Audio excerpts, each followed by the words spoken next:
exchange ideas to improve their sales performance. I'm your co-host, Alex Abbott, and we have an interesting topic for you today. But I'm not going to steal his thunder.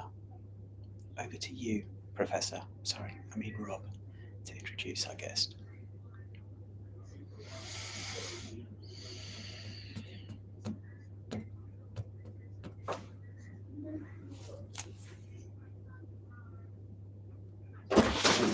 They've got their microphones open.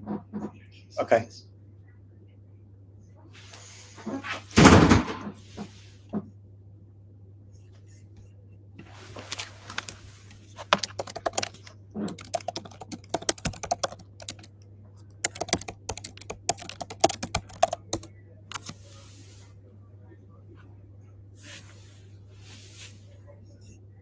Yeah, I have.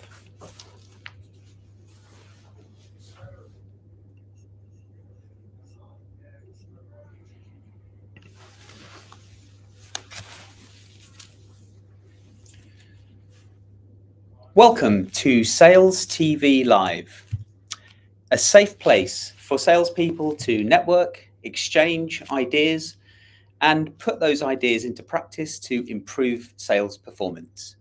My name's Alex Abbott. I'm your co-host today, and I'm joined by my co-host, the Professor. Sorry, Rob, take us away.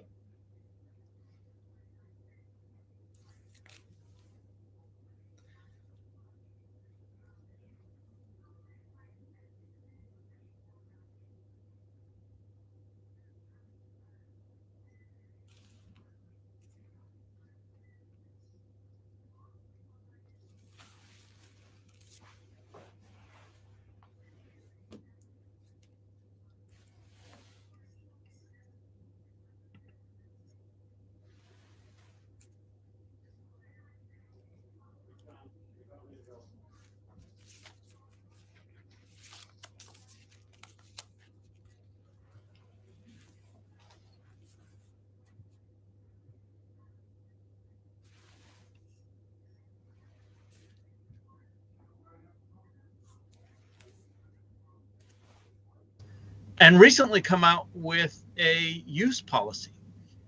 As a sales leader, what does this do for your team? Well, I think it opens up the use of something that, let's face it, we're all really experimenting with today in a way, right? But it drives productivity. It can drive productivity properly used, and there's so many areas of AI that are yet untapped, yet unused, and I think it's important that we start really looking into it and seeing how we drive more sales efficiency, but efficiency that leads to driving better and more robust experiences for our buyers as well, right? So isn't that really in the end what we're all trying to do? Absolutely. So you've got access to AI for your sales team.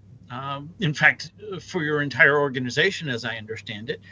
For organizations permitting the use of AI, what are some safeguards that you would suggest be implemented? I think it's clear that the guidelines have to be, let's not add any confidential information at all. When we start using these tools, right, they're learning, right? So it's machine learning at its core. And what's happening is all the information we give it is information that it has to learn further. I think that has to be the number one, is let's be careful with the information that we start providing the models we're building. Yeah. Tim, if I can jump in there, when I think about this proliferation of AI and sales and marketing teams having this new toy at their fingertips, I can't help but think about the desire to automate and be so much more efficient than they are today, but at the risk of damaging business relationships, which is kind of the lifeblood of business growth. AI doesn't have to be a toy or thought of as a toy. And I think that that's something that's important that we need to really be thinking about deliberately in sales. There are companies now that are beginning and growing up around providing AI-based technology and tools for sales teams specifically. Our Seismic, my company itself, has embraced AI as part of the solutions that we sell, and we began that process in 2015 with recommending content to sellers to use and sell in their pursuit. So I think that we can't think about it as a toy. We have to think about it as a business productivity tool, not only productivity, but drives. Again, I really want to stay focused on driving better buyer-seller engagements. Yeah. I think that's ultimately what everybody wants. An experience that's better for the buyer, one that's more enjoyable for the buyer, but also more enjoyable for the seller. Correct. And I think, that's what sales is at its core, right? Is doing that. And I think that, if we start looking at things like chat GPTs as toys, we're going to end up with groups and groups and groups, or maybe companies full of SDRs or BDRs who are, writing, emails or email sequences out of chat GPT and just firing them off. It's important to recognize that this is a tool that helps and not something that you can just set it and forget it and go. I think is really the other piece of it. It helps us do our jobs. It doesn't do our jobs for us. I want to explore that paradigm a little bit more, because a lot of the information I see online regarding the tool that is AI is really about setting it up and going. And you're saying it's just the opposite of that. I'm reminded of the old Ronald Reagan line, trust but verify. Mm-hmm. So how do we ensure that our salespeople, for example, are taking the right steps, are ultimately serving our customers and even with? I mean, it's like anything else. I don't know that we can ensure it. I think what we can do is teach what the right way to do things is, right? And when you use the tools and you do it the right way, I think that you drive better results. And I think that's what we have to keep doing. I don't know that we ensure anything, much like we can't ensure how people use their cell phones. We can't, you know what I'm saying? There's just, it's one of those, it's a tool. We count on people to use properly, and let's teach them how to do it. Yeah. Rob, I don't know if you can still hear me. Sure. You can. Okay. I think we had a technical issue with some echo. I'm hoping that's gone now. But I can't help but think, Tim, as the technology gets better, as generative AI gets more intelligent, I'm starting to see software pop up that will write the emails for you. It will manage kind of the top end of the funnel, nurturing conversations that aren't human beings. They're AI assistants or virtual assistants with a view of handing off to the sales rep when they think the time is right. And they seem to be getting pretty good, but how does I can't help but think the buyer is thinking, wow, I'm building this relationship with this robot. They must feel some degree of some gut-wrenching feeling there. I don't know that we've really proven that the buyer is building a relationship with the robot. I think what we can prove now is that robots can do more, or AI robots, right, can do more. But are we really building a relationship, or does that only exist between humans? And I think that's what we have to really evaluate and look at. Yeah. Absolutely. But Bob, thank you for Bob and Gopu. Thank you for helping us fix the technical problem there. Questions from the audience, please don't be shy in throwing some questions our way. But I apologize, Rob. I think you were going to say something. Just building off what you were saying there, Tim. So what are some of the things that you believe still require a human touch? I mean, I think that there are things that we've done it, look at we automated email sequences and those sort of things, but they still required a human touch. And we got it to the point where buyers actually knew they were in a sequence, right? And didn't respond to it. So I think that we just had to be careful and build, sales happens between human beings, right? It's one person interacting with another person, building a relationship, understanding the value of the mutual value of what that relationship is about, and then transacting something. That's how sales happens. I think we can make it more efficient with tools and AI and that sort of thing. I don't think we can replace it.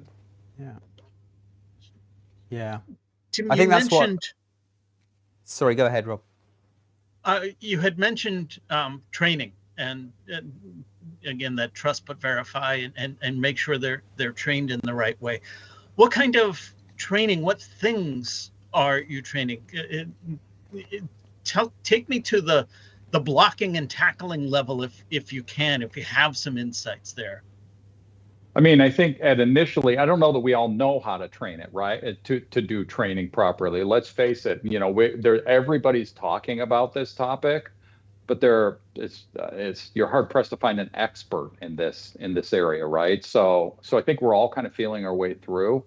I think that my team is not a team of SDRs. My team handles sells to very large global organizations. So we're not worried so much about creating emails. What we're worried about is how do we learn more about accounts, build more robust account plans, and do those sort of things. And those are, so what is the fitness of purpose? I think is really, do I want to, use AI to create an email, to write an email, a generic email that's got, maybe some context, but to the CEO of a Fortune 500 organization and introduce my company when, it's irrelevant. The tool can help me do it, but it's not going to be relevant for what we're trying to sell to. So I think let's make sure that we're using the right things for what they're fit for the specific job we have. And that's the way we're using AI on my team right now. Yeah. So we've got like a nice that idea, fitness of purpose for the role. We've got an interesting question here from Bob Britton. I'm just going to show it on the screen. Might need my glasses for this. Once buyers start using AI to the same extent sellers are, the entire top of the funnel will be automated. Sellers will only come in after the bots have done a banter test. What's your take on that, Tim? I mean, wouldn't it be great, right? I mean, we there's so much. What do they say now, right? Depending on whose numbers you use, a buyer is somewhere between 60 and 80% of the way through the buying cycle by the time they ever talk to a salesperson at all. So I'm not sure that changes, right? How can, so when the buyer decides to talk to a salesperson, whether it's 60 or 80% or whatever's numbers you believe, it doesn't make any difference, right? I think that at that point, they engage with a salesperson because they need to engage with the salesperson. Now, are they going to get 90% of the way through the sales cycle now? I don't know if I buy that. Automatically. Yeah. Yeah. I know we've got Tim in the green room, Rob. I don't know if now's a good idea to bring him on to get his point of view on Absolutely. That. Hi, Tim. everybody. Welcome. Do you want to give you. everyone a quick intro? I know many people know you already because you've been running SalesTV with us for a number of months now, but do you want to say a quick few words? Yes, I'm Tim Hughes. I'm the CEO and co-founder of DLA Ignite, and I'm famous for writing the book Social Selling Techniques to Influence Buyers and Changemakers. Welcome, Tim. Welcome Thank to you. the conversation. So what are your thoughts on this idea of AI and buyers and sellers managing their buying or selling process respectively using AI? Well, first and foremost, I think it's fascinating that Tim is embracing the use of AI, especially around the salespeople.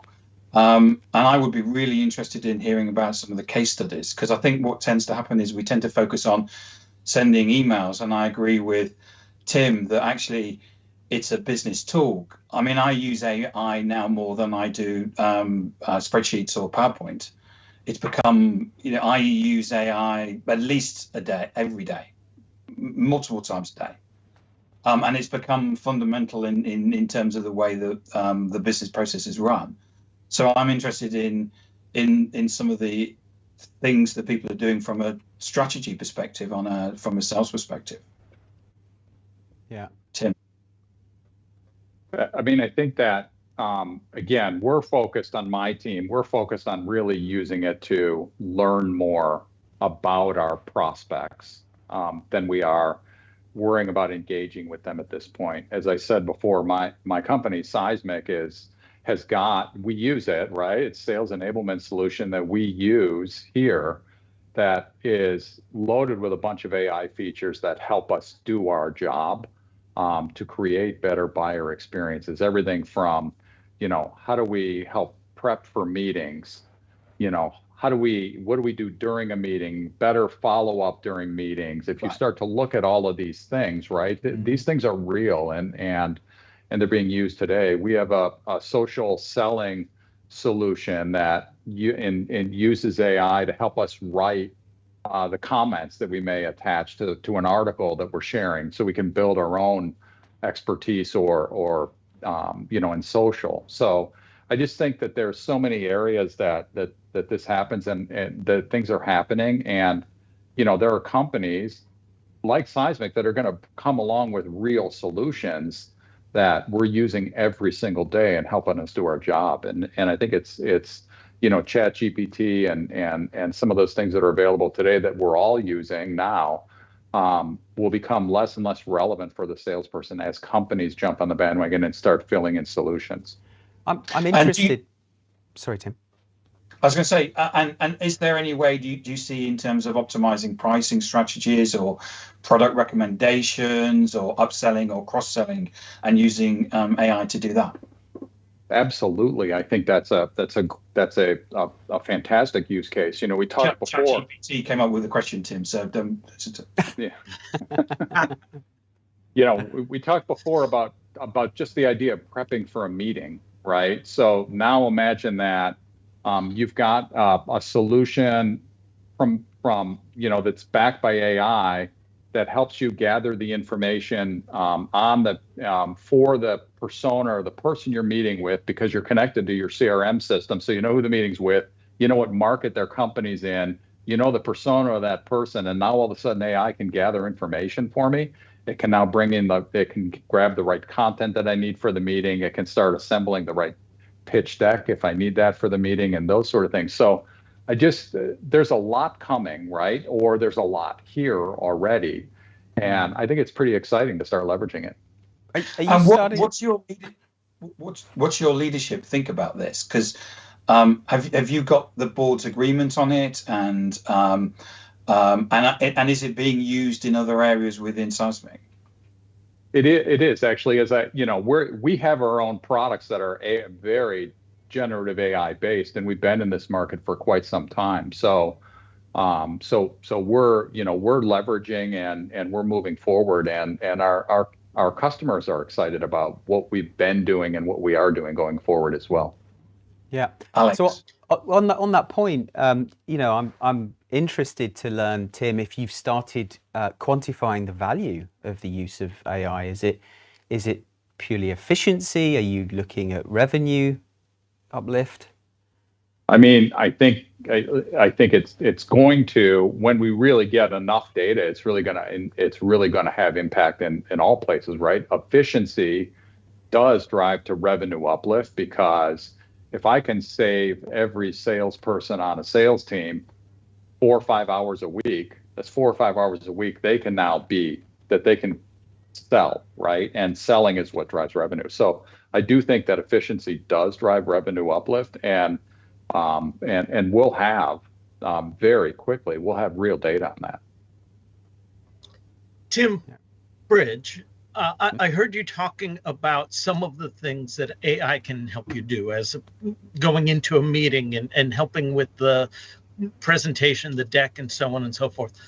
But those are all things that I can do.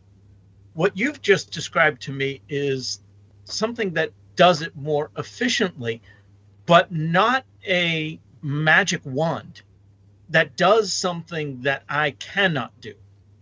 Help dispel the myth around what AI is, and maybe give us some insights as to the reality of what AI can help us do.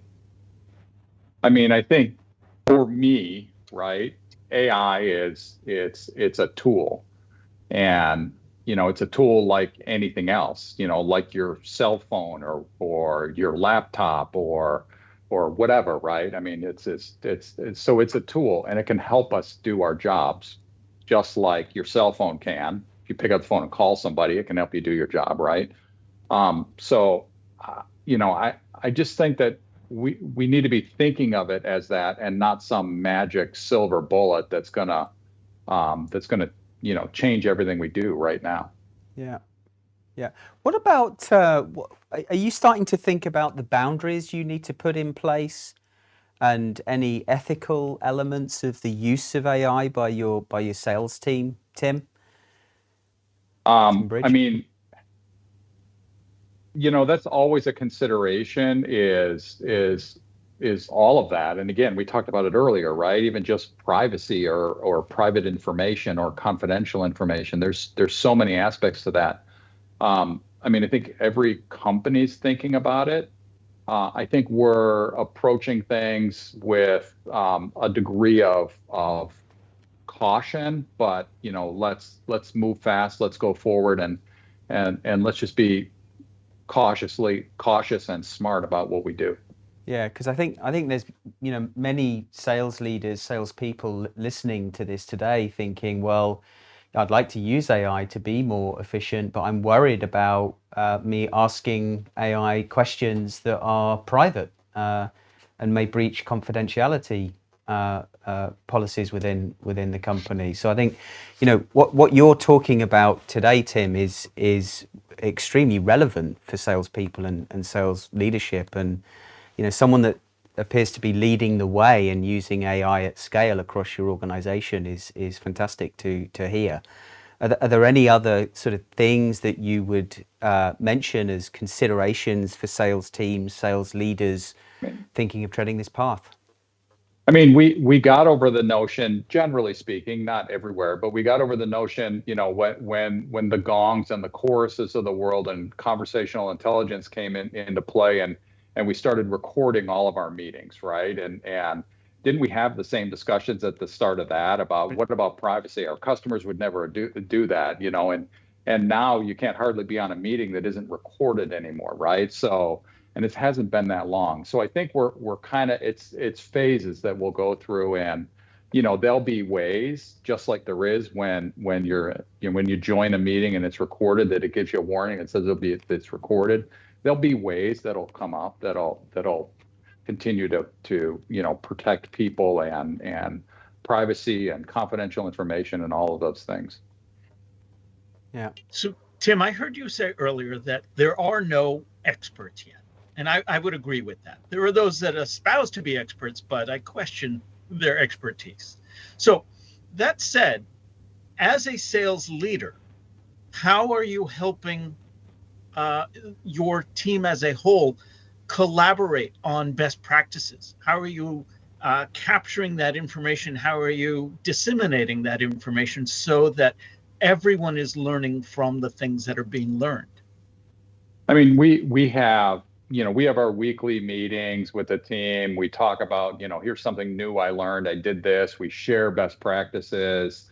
It isn't formal, Rob, but it is something that, we're trying to all learn from each other rather than, be a team of just individuals that are running. We are trying to function as a team and share best practices and new things we learn and things like that.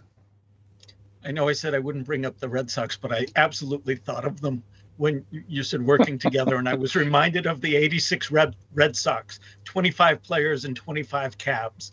They just weren't getting along. So what I'm hearing you say, if I'm reading the tea leaves, is teamwork is still a critical element to success with AI, just as it would be with any other part of your sales team. It is. And I think, that again, it's really important that somebody shares what they've learned, best practices. Here's what I did. Here's how I did it. Here's what I got out of that. And people build on that, on others learning, right? I did what you did plus this, and look what I got. And while it doesn't necessarily create experts, it does help everybody. It does level up everybody's game for sure. We have a Sox fan in the audience. Bob Britton. Fantastic. Yeah. So Tim, in a way, you're building the playbook as you go along. There isn't something that a new starter comes along and you say, this is what you've got to do with AI. In effect, you're giving people you've empowered the team to go away and investigate it and then come back to you and share what they've learned. Correct. And, it may not work for everybody, right? And we're not forcing anybody to do anything. It may not work for everybody, and they may choose to do things the way they do things, right? So I think what we have been able to prove is that we can make people more efficient. Now, Bob, can you give us a parallel when CRMs became the norm, became the rage in sales? Are we jumping on AI at a rate as rapidly as something like a tool that is now just commonplace, or is this unseen? In your opinion, your experience? No, I actually think we've seen all of this before. I think you can go back to when the version 1 of the iPhone came out, right? And I was not one of the people that waited in line for 2 days outside the Apple Store to get version 1 because I didn't need an iPhone at the time, right? I couldn't imagine that I had this dire need to surf the web on my phone, right? So, it changed. So I think we've seen this change happen a lot, whether it be CRM or we talked about conversational intelligence solutions before. We've seen it, it's happened. It's happened before. This isn't new. And I don't think the pace of this is going to be necessarily any faster or any slower than anything else we've seen. Yeah, I'd love to bring Adam on in a minute because I'm sure he has a view on everything we're talking about. But before we do, I just want to bring up Bob Britton's comment here about AI doing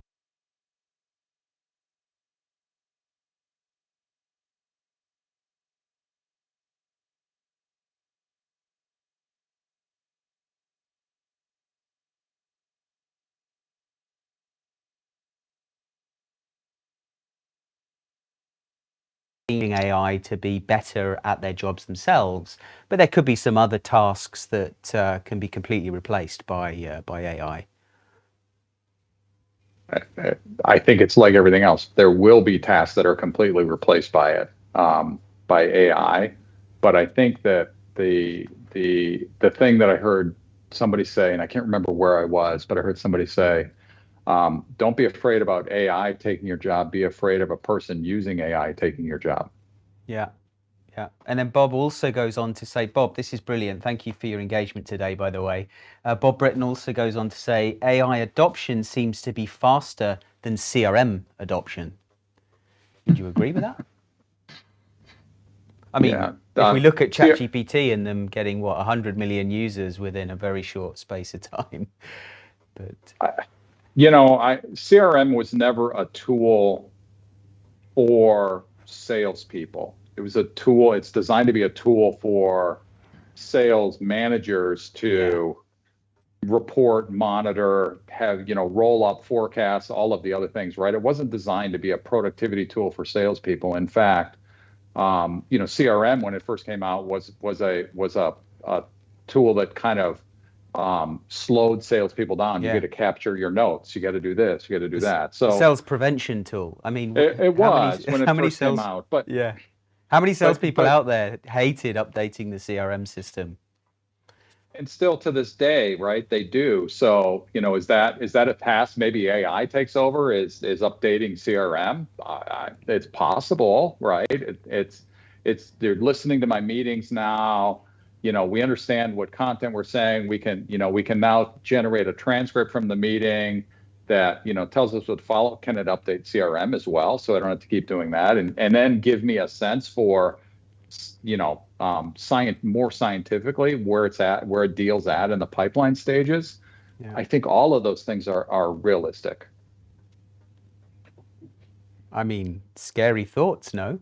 Tim, Rob, is this where we bring Adam in? Should we get Adam's view on this? Mr. Gray, welcome. Well, hello. How lovely it is to see you all. So yes, I've been listening to the conversation, obviously, and I'm simultaneously thrilled and horrified at the way this is panning out. So you, Tim Bridge, you said that AI incredibly powerful for prepping for meetings, to identify, to do that background research so that when you go into the meeting, you don't tread on any landmines, because the ability to sift through the great swathes of content that is out there and put it into some meaningful sense that I can absorb, AI can do that in a way that humans never could. Beautiful, absolutely beautiful. And I see that adds enormous value.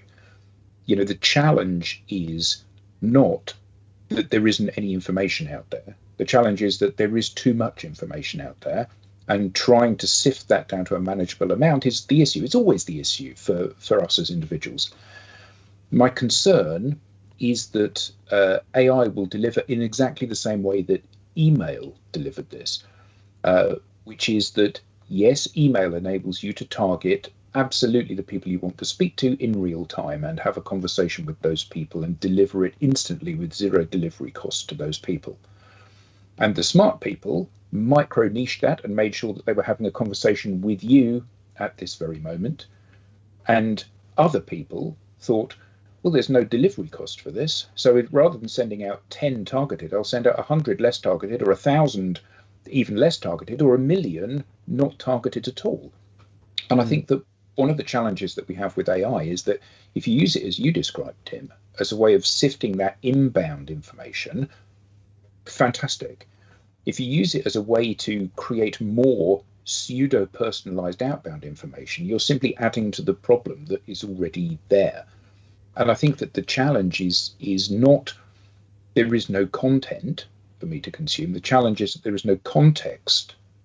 So the reason that I'm going to read your post, Tim, is because I know you and I like you. Not because it's a good post, because I only know it's a good post when I've read it. I'm not going to read it because you're just another person telling me you've got the solution. And I think therein lies the problem. And how you're describing the use of AI, I think, is beautiful. But so many things are beautiful in theory, but in practice, perhaps not so. We're back to, Adam, we're back to people actually interacting with people, right? And using the tools to aid us rather than using the tools to do it. And I think that that's the key thing, isn't it? We in another show that we do, we had a conversation with somebody that is a professor of psychology, and she said that the people are hardwired to be lazy. Why would you take a lot of effort to do something if you can do it with less effort? And that's why some of these tools that automate and make things on the face of it easier seem like a real boon. Oh, I can do 100 of these tasks rather than 10 of these tasks. And I think the challenge is that what everybody wants is a constant stream of high quality leads coming into their inbox every single hour. The reality is that life doesn't work that way. In order for us to have any sort of relationship, I have to build a relationship with you. And the relationship isn't based on the fact that I've got a solution that helps you. The relationship's based on the fact that we like each other. And I think when we take that out of the equation, we are going into a very difficult place where we further complicate the sheer mountain of content that we have to wade through.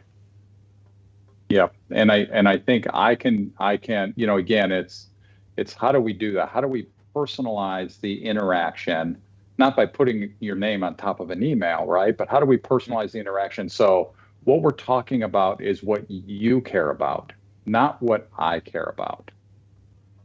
Absolutely. But AI doesn't do that. No. But people using AI can do it very powerfully. Yes. But are we not at risk of then all being as efficient as each other? Yes. If everybody's got the tool, Alex, then everyone's got the power. So there isn't actually any competitive advantage. Yeah. As Tim was saying earlier on, he said everyone's now got Gong. Well, Gong doesn't give you a competitive advantage because everybody's got it. Yeah. Like best practices. Like best practices, Right. yes. Yeah. Right. Along those lines, then, Tim Bridge, would you say that a team not incorporating AI is at a competitive disadvantage at this stage? And if not, how soon do you think that will become the case?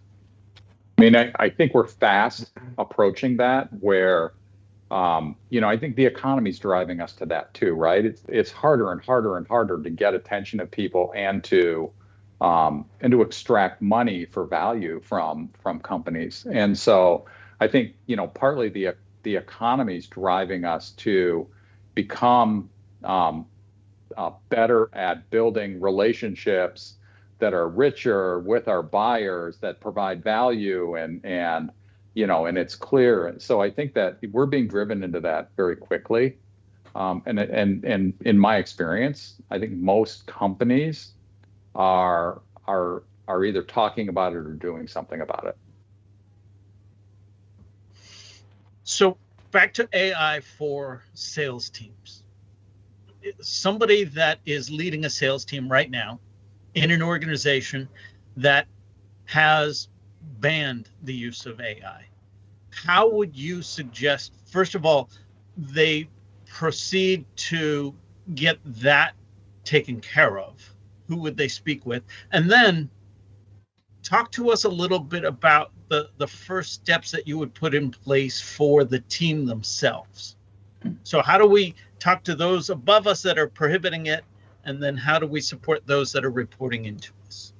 I mean, I think the reason we prohibit things or that we don't do things is because we're afraid, right? So I think that the first thing that we have to do is figure out or ask the question, what is it we're afraid of? And let's address that, the fear, right? Because, fear's a motivator and it's also a demotivator, right? So, fear of falling behind says, hey, let's adopt it. But, fear of what could happen can also slow it down. So let's get out front of it and address it. What are we afraid of? And for individuals who are don't have the company policies, I think try it, see what it does for you, investigate it. It isn't as easy as just as a Google search, right? Or typing in a question in a search bar. You need to, there's the prompts, and what are the right prompts, and how do you ask it the right questions, and do those things. It's something you have to experiment with, play with it. Don't be afraid. Have you seen any of your sales team or teams excelling in the use of AI to the point where they're putting their feet up? I mean, no. What a great life, right? I mean, I think that's the dream, right? It was Adam said, inherently we're all a little bit lazy. Sure, that's our dream. How do we make all this happen automatically and put our feet up? No, I think we're working. I think it's pushing people to work harder. Yeah. Yeah. It comes back to hiring then as well, in terms of hiring the right talent with the right motivations. Right. Oh, we've lost your audio, Rob. No. You're on mute, Rob. I was coughing, so I had muted it and didn't unmute. Sorry about that. So, Tim Bridge, just wrapping us up then, how would you suggest a leader like yourself proceed? What would you suggest is the first thing they do with their team when it comes to incorporating AI into the workplace, into your workflow?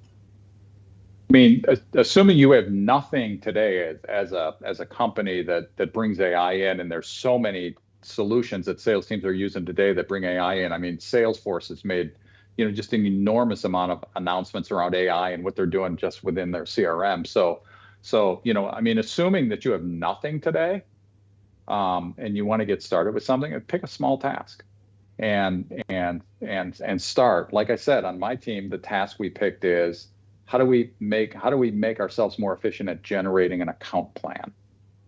And we've been able to succeed at that. Pick a small task and just jump in and do it. I like that. Thank you. Any other questions or comments from the audience, Alex? So the first question I asked ChatGPT was I went through all the different people in my family and asked ChatGPT what to buy them for Christmas. And it didn't know, did it? It did. It was spot on, but unfortunately, it picked up. It suggested all the things that I've bought so far. Yeah. It wasn't actually anything. It didn't suggest anything new. But I went through the whole of my family.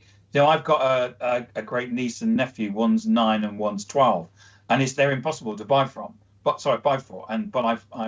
It did suggest things, but it was the Lego and all those usual things, Yeah. So here's one from Bob before we come back to Christmas presents, Tim. Are you finding a generational difference in AI adoption, Gen Z versus Boomers, for example? Thank you, Bob. I'm not right now. I mean, it seems pretty evident that it's beneficial all the way around, and I'm not really seeing much of a difference in generational. Yeah, there's this assumption, isn't there, that Gen Z are digital first, but I think in reality they might be with their friendship groups, but put them in a business environment and it's very different. Right. And I guess look at all of us on this call, right? What we are is, how do we make our jobs easier first, right? So different motivation, but I don't think it's changing anything. Yeah. Yeah. So do we go back to Christmas presents or Look at the clock. I think we're running over. Yeah. Well, okay. So Rob, you asked Tim a great question from a sales leadership perspective, but Tim Bridge, you must have some top tips or tricks that you can share for salespeople that perhaps don't have a sales leader that are leaning into AI. What advice would you give them? I would say get on, play, experiment, ask it about Christmas gifts, ask it about, the first thing I ever typed in was my wife wanted to do some, a goofy diet. And I said, so let's type into ChatGPT, build a 5-day meal plan that restricts this and this and this, right? Brilliant. So play with it, and it works. And forget about being a salesperson or how you're going to use it in your day-to-day job. Use it in your life too, and get comfortable with it. It's kind of cool, actually. Very cool. And on that note, then, Adam, Tim, or Rob, give us some. We've promised practical use cases salespeople can take away to improve their sales performance. It doesn't have to improve their sales performance. Mind you, diet is important to improve your sales performance. Any other tips from you guys? Well, in fact, the best tip that I can give is to actually copy what Tim did, which was where he was doing a podcast, and he said, I don't know anything about this. So he asked ChatGPT to write him some questions, which meant that he could ask informed questions about that topic. That I forget what the topic was now, but it's quite recent. Net Promoter Score, NPS. That's right. And the questions that you read out to us were just devastatingly good, that stimulated a fantastic conversation. And I think that one of the strengths of this is that, and further to your point, Tim Bridge, about the prompts being important, one of the key benefits of this is that if you don't know where to start, it can help you to get started with a topic, and that's incredibly powerful. I think that the challenge that we have when we're trying to create the way we're going to position something in front of a prospect is that by nature of the fact that you work in your particular industry, you know everything about your product and the value that it brings and what its key benefits are. The buyer doesn't know any of those things because they haven't bought your product yet. Now, the problem here is that they are not asking the questions that you're seeking to answer. So the idea that AI can do that top of funnel stuff, it can't, because they're asking the wrong questions. So this idea that we can learn from a different perspective to ourselves and use that as a starting point can be a very powerful thing, I think. Yeah. Yeah, I agree. My other favourite, Alex, was I got ChatGPT to write sarcastic replies to spam emails, and I got a big and for a week that made me laugh. After a week, it actually came up and it said a comment saying this isn't actually a really good idea. Yeah. Brilliant. Look, I'd love to carry on with the ideas and the practical use cases, but I do want to get Swarab Pandit's comment up before we go, because this is about the audience and not just about us. It's a great question. I don't think we're going to have time to answer it today, Swarab, but I'm going to put it out there for next time. Account plan, yes, for an enterprise or mid-size account plan, but what are the use cases on SMB or lower mid-market customers to drive AI-related efficiencies?